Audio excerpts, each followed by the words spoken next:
What you're about to watch is one of the most embarrassing fraud cases in history. Harare, Zimbabwe, July 27, 2007. A spiritual medium named Rotina Mavunga goes public. She promises to generate high-quality refined diesel using spiritual powers. Amazed by the blessing, the government of Zimbabwe is quickly hooked. Officials from the government and high-ranking politicians are convinced by the miracles and offer Rotina a brand new car, a farm, and large sums of money believed to be around $500 billion of Zimbabwe.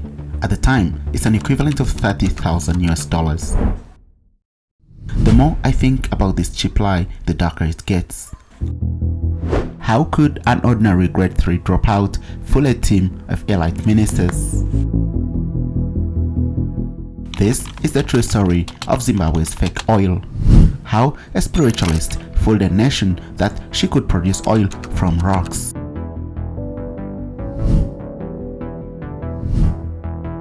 A 35-year-old traditional healer and spiritual medium, Rotina Mavunga, duped the government of Zimbabwe, then led by the late President Robert Mugabe, with fake promises of generating oil from rocks. Also known as Nomata Tangarira, the young spiritual medium claimed to have discovered diesel oozing from rocks in Chinhoyi caves northwards of Harare city.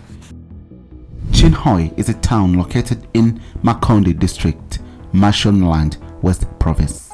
It's here that Nomata Tangarira claims to have discovered oil oozing from rocks in the caves.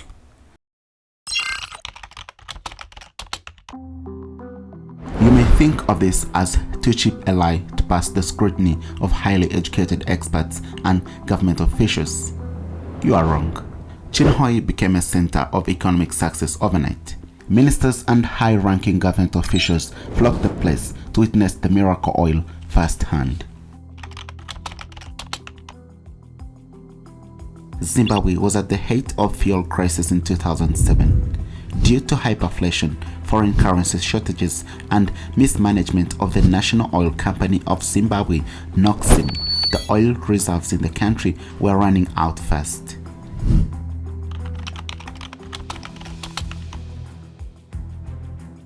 Desperate times call for desperate solutions. The saying goes, for Zimbabwe, this meant trusting ancestral spirits.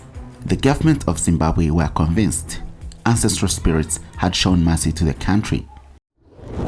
Through Rotina Mavunga, a location of high-grade diesel behind a mystical cave was found. But how could a grade 3 dropout convince experts that refined oil would just appear from a rock? Beats logic, right? For Zimbabwe, this needed no logic. Too many questions, less answers. What happened next was even more shocking.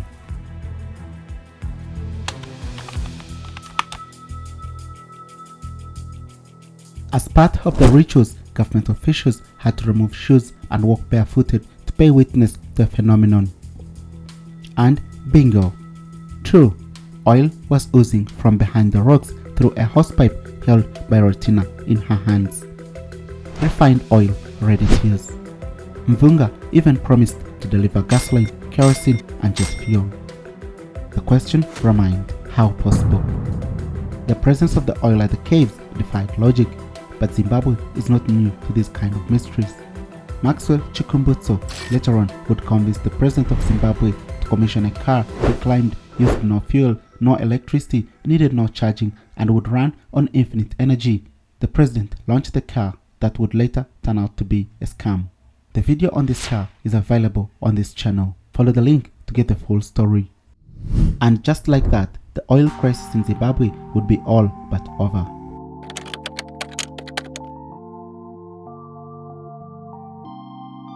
Unbeknown to the ministers was the trick pulled by the magician.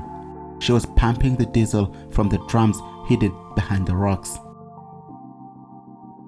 No need for petroleum engineers to verify the allegations, or so the government officials thought. Rotina had her prey for a meal.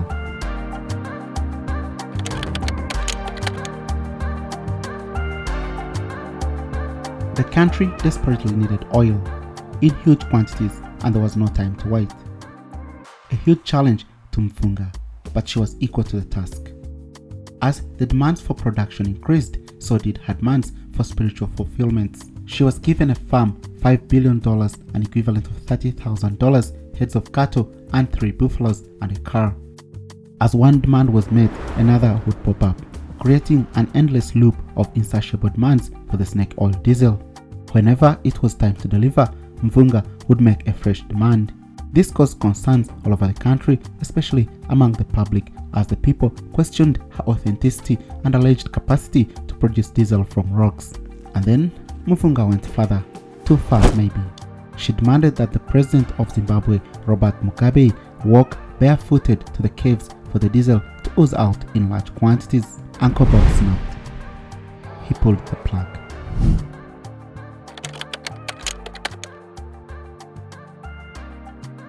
Tired of the jigsaw, President Robert Mugabe sent a delegation of his most senior colleagues along with defense and police ministers to investigate the crimes. Something that should have probably been done right at the beginning. This returned without a clear answer, prompting a no-nonsense Mugabe to dispatch ministers of energy, mines, science and technology, and a third delegation of top military and police officers, as reported by the Herald. Mavunga was arrested in September 2010.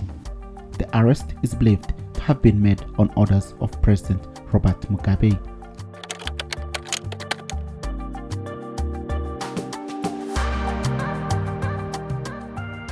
During her trial, Mavunga claimed to have been in the dark to what was transpiring during the time of her wild allegations. She basically couldn't remember or explain anything. She revealed that it was the work of Changarire Dombo, an ancient ruler and founder of the Rovsi state, the present-day Zimbabwe, who instructed her on how to alleviate the problems then facing the nation. By the time of her arrest, the diesel had stopped spewing from the rocks. Rotina Mavunga was sentenced to 27 months in prison for defrauding the government officials and the government. Whilst in prison, Mavunga converted to Christianity. On March 29, 2012, she was released from prison and is reported to have since resumed from where she left, continuing her duties as a traditional healer. Some high-profile names popped up as accomplices to the scam. Didmus was a Zimbabwean politician who served as Zimbabwe's Speaker of Parliament from 1980 to 1990.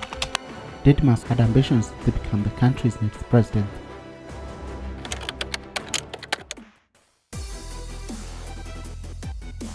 Around that time, Didmus worked as a Minister of State for President Affairs.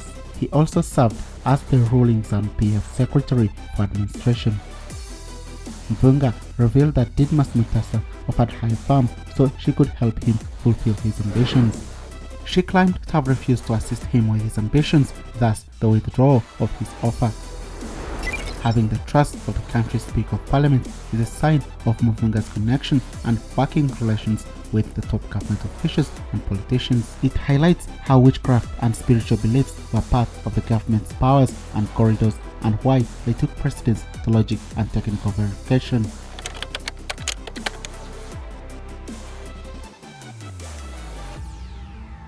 Mavunga's relatives revealed how she was a troublesome woman who wreaked havoc within the family and the community before relocating to the hills of Chinhoyi. She is reported to have obtained a protection order from police as a result of her attitude towards her family. Thanks for watching. My name is Francis. Consider liking, subscribing, and turning on the notifications bell. Share this video so it can reach many people. Thanks for the support. Cheers. Bye.